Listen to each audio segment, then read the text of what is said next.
Musí opravdu strašně to, protože samozřejmě level konění opravdu jako všechno, jako jo, kilometrová práce, jo. To je prostě, když to už jako není jako takhle rukou, jak jsem ti ukazoval, to je všechno denky, jo, a prostě ona je okamžitě fakt, jo. A prostě jsou ty nohy a to vybudení je okamžitě.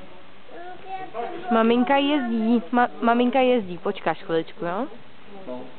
Říká si, Diana na ní jezdila, ale říká si, Diana, to už je hodně vysoké. A Diana, nejnepříjemnější je, že se musí strašně dlouho jíst, že vás strašně